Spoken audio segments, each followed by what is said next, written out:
This Ghiza'S wheel build is designed for beginners. No gimmicks, no confusing buff stacking, just pure straightforward bonk.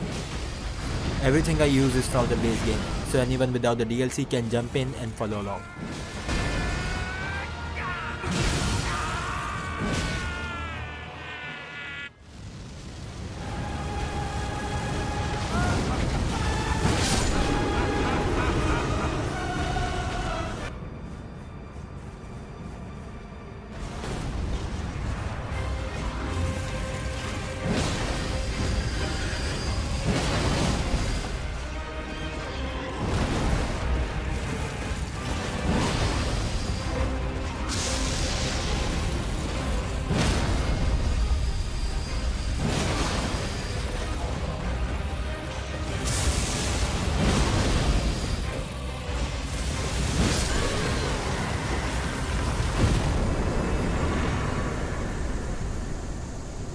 These are the recommended attributes L level 170.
Our weapon of choice is the Ghiza'S wheel, which we can easily get by going to the second floor of the volcano manor.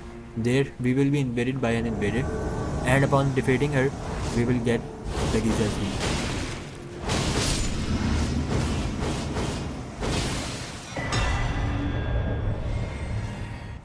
For casting buff, we will be using the Dragon Community seal as it has no weight, but any other seal can also be used.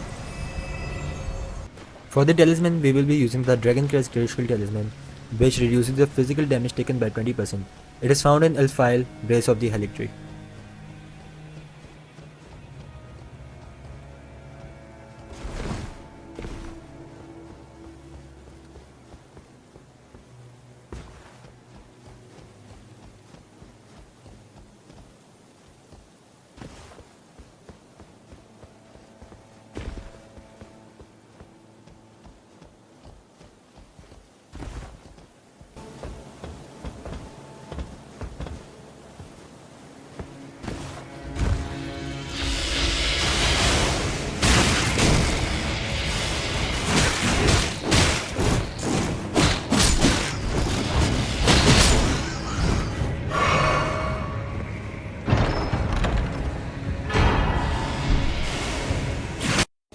For the next talisman, we will be using the X talisman, which increases your charged X damage by 10%.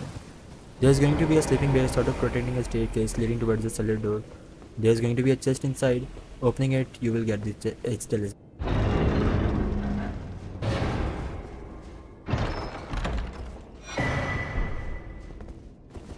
For the next talisman, we will be using the Shard of Alexander. Those who cannot complete Alexander's questline can also use Warrior Shard by killing Alexander. And for the last talisman, we will be using the Lord of Blood's Exaltation. For the Flask of Wondrous Physique, we will be using the Spike Track tier, which enhances your charge attack by 15% for 3 minutes. Paired with the Stone Barb Track tier, which enhances your stance damage by 30% for 30 seconds. Instead of Stone Barb Track tier, you can also use Opaline Heart tier, which increases all damage negation types by 15% for 3 minutes. For the armor set, we will be using White Mask, which increases attack power by 10% for 20 seconds when bleed occurs.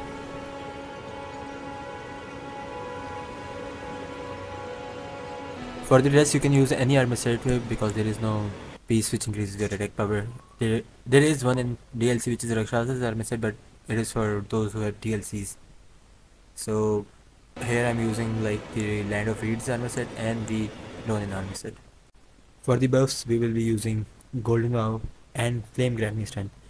And any weapon with the Seppuku, Bleed Affinity, it could be a dagger.